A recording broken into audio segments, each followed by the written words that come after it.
Anda baru saja menyaksikan para selebriti di kapet merah Pesta Perdana Glam. Sungguh glam, sungguh happening. Tahniah sekali lagi kepada mereka yang telah pun dicalonkan dalam edisi ke-16 Pesta Perdana 2021. Termasuk I lah. Good job, good job.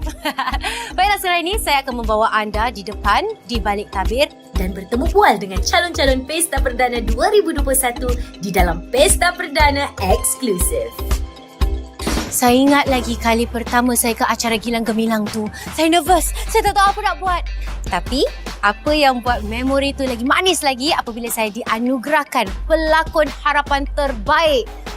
Satu tanggungjawab yang berat kerana saya harus bekerja dengan lebih gigih lagi untuk melakukan yang terbaik. Dan saya pasti mereka yang telah pun dicalonkan dalam kategori pelakon harapan terbaik kali ini pun nervous juga, kan? Di Pesta Perdana ini, kita meraihkan bakat-bakat cemerlang, baik yang taraf legend maupun rookie atau yang baru. Mereka yang baru ini adalah pelapis yang mewarnaikan lagi industri hiburan kita. Mari kenali calon-calon pelakon harapan terbaik, Farah Lola dan Azzi Mozerin.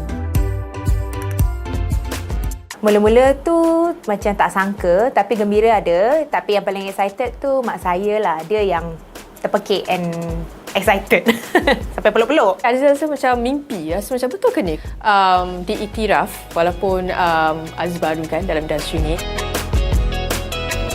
5 tahun lepas, Azzi mula jinak-jinak untuk cuba watak kecil. Jadi Azzi pun teruslah ambil semua watak-watak kecil kat TV, Channel 5, Suria. Walaupun kecil, walaupun extra, tak ada line, Azzi pun rasa macam boleh belajar daripada situ. Cik, nasi lebih, sambal dengan sotong. Okay, thank you. We need to leverage on the market in America. Saya start dari Instagram. Saya buat video-video komedi. Orang tengok, orang suka, orang share. Habis lama-kelamaan tu, producer-producer kat TV pun nampak. Jadi diorang call saya, suruh audition, buat TV show, buat hosting show. Dapat. Azzi minat Nuraini sangat. Nuraini boleh berlakon, boleh mengacara, boleh buat segala-galanya. She very like macam kata orang tu serba boleh.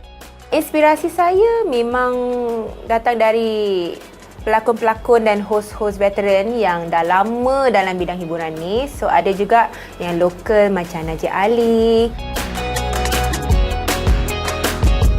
Azzi rasa macam seronok bila berlakon kerana Azzi dapat memainkan watak-watak yang bukan diri Azzi. Dapat belajar, dapat mempertekankan diri sebagai seorang pelakon. Dalam masa pandemik tu, not a good thing for everybody, but untuk saya ambil kesempatan untuk membuat lebih video. Video saya yang paling-paling kelakar tu is from the pandemic. Kalau diberi peluang, Azzi ingin cubalah watak-watak lebih mencabar. Mungkin menjadi stunt woman, tak tahu Mungkin kalau rezeki juga ada macam bidang pengacaraan ke daripada selain pada berlakon kan. Harapan saya dapat lebih drama. Skill set saya masih lagi harus diperbaiki dan saya harap yang saya dapat lagi peluang untuk bekerja. Sebelum ini, pelakon mapan Sani Hussein, Ratu Cantik Nurhaliza Osman dan Fauzi Laili adalah di antara penerima anugerah pelakon harapan terbaik. Siapakah yang bakal merangkul anugerah itu pada tahun ini? Mari kita bersama 3 lagi calon pelakon harapan terbaik, Hazika Hashir, Iskandar Shah dan Salif Hadi untuk mengenali mereka dengan lebih rapat. Reaksi saya dicalonkan pelakon harapan terbaik, sangat terkejut. Family saya sangat-sangat terkejut kerana saya rasa yang saya pelakon yang amat baru dalam industri ni. Apabila saya dapat mesej ini, saya pun terperanjat lah. Saya terus hubungi ibu saya dan kita dua-dua macam beremosi juga di waktu itu. Tapi saya rasa lebih-lebih lagi saya rasa terharu dengan calonan ini. Sebelum ni, saya dikenali sebagai penyanyi dalam social media. Saya selalu upload covers di YouTube, di Instagram. Tapi bila saya dapat panggilan untuk berlakon dalam cerita Aduk Bibiku, Bujang Hantar, ramai orang kata like, oh, you can sing and also act. Saya bermula di sekolah rendah lalu lanjutkan pelajaran saya di dalam bidang lakonan di LaSalle College of the Arts. Saya beruntunglah dapat peluang kecil yang membawa saya kepada mana saya ada berada sekarang. Apabila saya di dalam rancangan reality tu, dia memberi saya satu exposure bagaimana dunia hiburan ni. Kelebihan berlakon tu saya rasa itu semua datang daripada tolongan daripada director dan juga senior-senior pelakon saya di dalam industri ni. Mami rasa kita dah lama tak luangkan masa Bila Nuha tak ada kawan, Mami tak ada. Ibu saya selalu nasihatkan saya untuk mendalami characteristics of the watak. Ia amat susah tapi kena marahlah juga dengan mak. Saya dilontar kasut, disimba air dan saya juga dapat menari ballet. Saya rasa saya tak akan menari ballet pun kalau real life. Cameo pertama yang saya buat ialah untuk menangis. Whole fireworks keluar bila time saya buat wide shot. Habis bila time nak buat close up, dah tak ada benda. Semua kerja saya di dalam teater semua dibatalkan dan saya rasa momentum saya sebagai pelakon terputus. Di Singapura kita sangat beruntung being able to work and be grateful for it lah. Pandemik COVID-19 ni saya rasa dia memberi kami banyak perubahan dalam industri ni. Audition tu kita dah tak dapat audition di office lagi, kita nak kena buat audition lalui telefon. Kurang rasa feel-nya tu. Tapi saya rasa dalam tahun 2021 ni rakaman mula berjalan dengan lancar. Jika diberi peluang lagi, saya akan cuba sedaya upaya untuk lakonkan lebih baik daripada apa yang saya telah lakonkan. Impian saya ialah untuk menjadi seorang artis international. Sebagai anak Melayu Singapura, saya harap yang saya boleh dapat peluang untuk menaikkan nama Singapura. Kalau rezeki adalah, harapan saya adalah untuk sentiasa kekal relevan dalam industri ini. Tanya sekali lagi kepada anda berlima, just enjoy the moment guys. Okey, selepas ini kita akan kenali bersama mereka di sebalik tabir dan mereka ni pemalu sebenarnya untuk pesta perdana eksklusif. Tapi kali ini mereka tak boleh cakap no. Jangan ke mana-mana.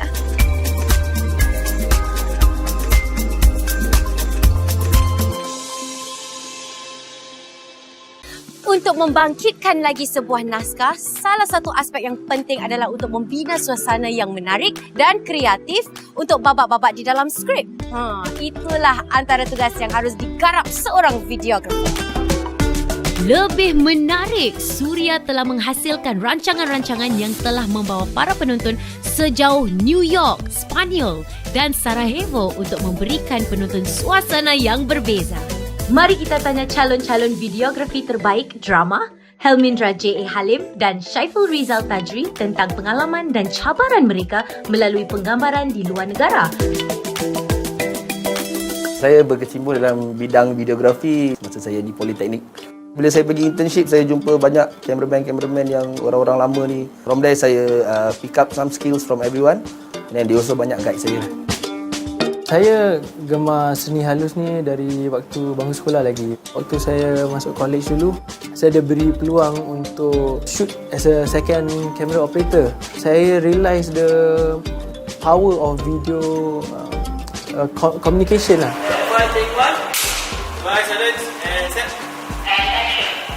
Saya tak ada spesifik cinematographer ke director photography pun yang saya ikut atau saya minat. Saya tengok orang-orang punya works dan visual secara diorang ambil tu. Tapi saya tak pernah macam, I need to research on that person lah. Emmanuel Lubezki. Dia adalah seorang pengarah penggambaran. Sebelum saya pergi rakamkan Kultus di New York, dia dah rakamkan Revenant. Saya banyak belajar daripada macam mana nak frame the shot, macam mana nak tell a story through the shot. Lokal inspirasi saya adalah abang saya lah, Syarin Tajri. Dia juga seorang pengarah penggambaran. Pengalaman yang saya tak dapat lupakan waktu penggambaran Luck-Lit ialah bilik yang kita book tu was booked earlier by orang daripada Malaysia lah sebab dia ada cuti. So we had to move kita equipment, props, department barang to another chalet. And we were doing it for 2 nights lah. Kita dah habis we have to shift it back. Team kat Melaka tu was very tip top lah. Kultus ni ia dirakamkan 50% di Singapore dan 50% di New York. Bila kita kat sana, snowstorm Harper happen. Temperature went to negative 40 degrees. Soundman dah kena mild frostbite tau. Dah kaki dah tak boleh gerak. Saya punya lighting grip, dia punya air mata pun dah jadi air batu lah. Macam dalam sekelip mata, apa-apa air tu akan jadi air batu. Saya rasa perbezaan yang paling ketara dalam dunia videografi ni adalah dalam segi teknologi. 10 tahun yang lalu, kamera masih besar-besar lagi lah. The process sekarang beza dia banyak sangat. The level of respect orang yang baru mula berkecimpung dengan baru, dengan orang lama dah lain. They feel they know more kerana the access to technology, the reference to work. Kalau dapat satu mirrorless camera ke DSLR aja, diorang nak panggil diri diorang cinematographer. Masalah ini berlarutan kan, dia akan boleh memusnahkan industri kami lah. 6 bulan sebelum pandemic happen tu, saya baru buka studio. Tiba-tiba ada demand of orang inginkan studio sebab mereka tak boleh shoot kat luar. Masalahnya juga was to adapt to the system untuk shoot dalam studio tu, sebab ada orang buat live streaming lain, ada orang buat really content for broadcast. Saya as now a company, a producer, it gives me more time to think, to craft and create things. Dengan adanya COVID-19, banyak perkara yang kita harus ubah. Bila dia buka balik kan, kita semua macam excited. Tapi dia beritahu pula ada banyak rules and regulation. Macam kurang orang kat set. It's still better than not even being able to work at all lah. Itulah dia. Walaupun di tengah-tengah pandemik, penggambaran harus diteruskan. Berlandaskan norma-norma baru supaya rancangan-rancangan yang dipamerkan dapat dinikmati penonton-penonton Suria. Yes! Oh, ada lagi. Salah satu penyeri rancangan Suria adalah rancangan kanak-kanak. Rila Melati, Hairudin Samsudin dan Norman Isha antara nama-nama yang dikenali sejak mereka kecil lagi. Bakat yang digilap dulu terbukti bersinar hingga ke hari ini. Kita bersama antara calon-calon bagi kategori bintang cilik terbaik, Hani Bella dan Shakil Jailani. Saya berasa sangat terharu dan sangat terkejut sebab saya pun tak sangka yang saya dapat dicalonkan sebagai salah satu pelakon bintang cilik terbaik. Saya berasa terkejut dan teruja. Memang tidak disangkakan kerana saya hanya berlakon dalam satu rancangan kanak-kanak, iaitu Taman Mini. Namun, saya amat bersyukur dan berterima kasih atas pencalonan ini. Kita saksikan klip berikut bersama Hani Bella. Saya bermula daripada pertandingan nyanyian iaitu Juara Mike Junior, dan daripada situ saya pun dapat call untuk berlakon di dalam Kelab JMJ. Sebelum ini, saya berlakon di atas pentas untuk pelancaran buku-buku cerita yang ditulis oleh Rila Melati. Idola saya ialah Nurul Aini sebab dia sangat berbakat, dia boleh membawa banyak watak dan saya selalu tengok IG story dia sangat kelakar. Saya meminati filem-filem P-Ramlee dan dia adalah idola saya. Dia sangat berbakat menyanyi, berlakon, membuat filem-filem dan bermain muzik. Cabaran saya apabila saya berlakon di TV ialah untuk menghafal skrip sebab saya akan menangis sebab sangat susah. Tapi dengan dorongan ibu bapa saya dan bantuan penerbit dan pengarah saya boleh mengatasi cabaran itu. Okey, satu pengalaman yang saya tidak boleh lupakan, salah satu muzik video di dalam Kelab JMJ dan saya harus pakai rambut palsu bangs. Dia terlalu panjang, jadi saya kenalah sering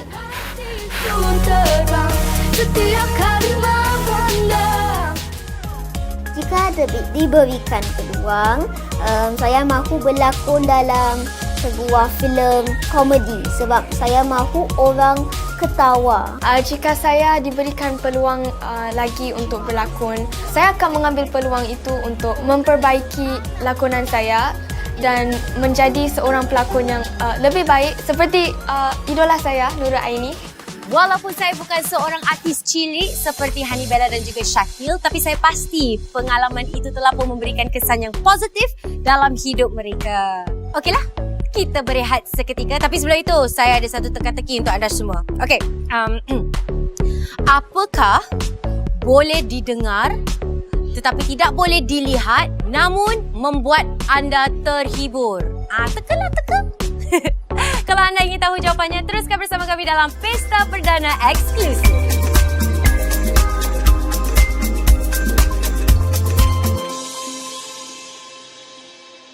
Ke Pesta Perdana Eksklusif. Ya, tahukah anda sebanyak 27 kategori yang ditandingkan, dan buat pertama kalinya sebuah kategori baharu telah diperkenalkan, iaitu rancangan audio terbaik. Siapakah yang tercalon? Mari kita lihat. Antara rancangan-rancangan popular yang dicalonkan adalah Espresso Warna, On Fire dan Paparazzi Pagi. Kita bersama dengan penyiar veteran dari Warna 942 yang terkenal dengan jambulnya, AV Shake, dan penyiar jambu dari Ria 897, Azura Go.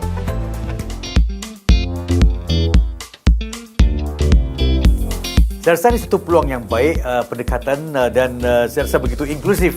Bila kita dinominasikan, kita rasa begitu dihargai. Baik, moga-moga lebih banyak rancangan dapat disertakan dalam kategori yang berbeza pula mungkin tahun-tahun yang mendatang.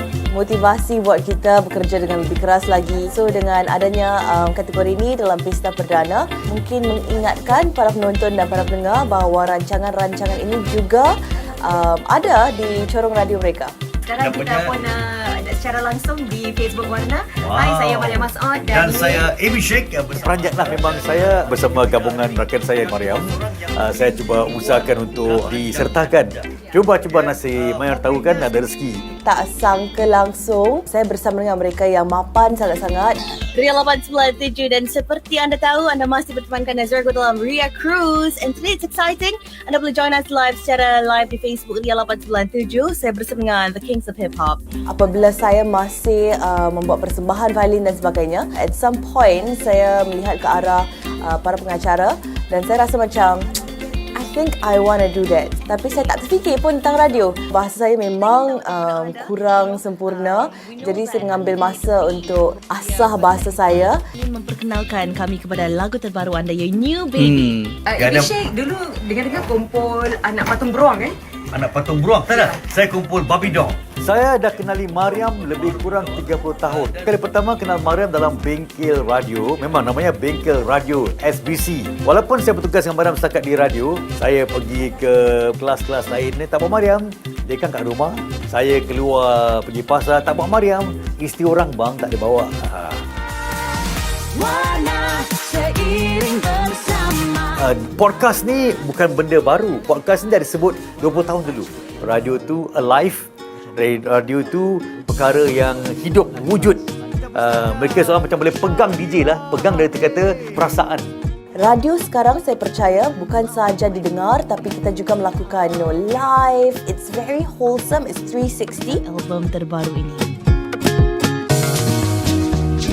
Waktu pandemik COVID-19 ni, saya rasa kita mainkan peran penting kita di bahagian hadapan frontline dan macam-macam mesej daripada pihak HPB, MOH, MOE kirimkan kepada radio. Inilah masanya mereka akan mendengar radio kerana inginkan updates. Jadi saya rasa di sini juga kita mainkan peranan untuk menjadi sebagai sumber yang sahih buat mereka. Takut nak cakap benda-benda macam ni.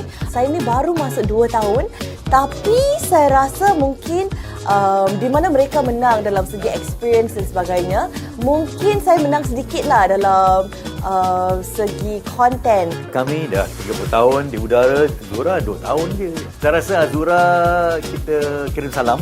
Skrip kami dah buat, skrip kemenangan. Cuma simpan lah. Malu kan, Aisan tak bawa. Kalau tak menang, dia diam. Ada orang bilang tak bawa skrip. Tapi bila menang aja, cik. Ambo, AV Shake bukan main lagi. Legend masih berbisa. Baiklah, macam anda semua excited tak nak menyaksikan Pesta Perdana 2021? I tak sabar nak tengok keputusannya. Okay, all the best to semua yang telah pun tercalon. Saya mewakili para penggiat seni tanah air ingin mengucapkan ribuan terima kasih kepada penonton-penonton suria yang telah pun memberikan sokongan selama ini. Terima kasih banyak-banyak. Baiklah, lagi berapa minit lagi sebelum anda boleh menyaksikan Pesta Perdana 2021. Tapi jangan lupa untuk mengundi personality popular kegemaran anda. Okay, I'll see you later. Bye! Apa itu cinta? Cinta itu gelombang perasaan, dimensi yang luas, dan tidak terbatas, merapatkan jurang antara dua hati. Cinta itu anugerah untuk diperjuangkan dan dihargai. Apabila cinta mula berbunga, bagaikan dunia dalam genggaman. Raikan cinta pada seni. Raikan kecemerlangan seni.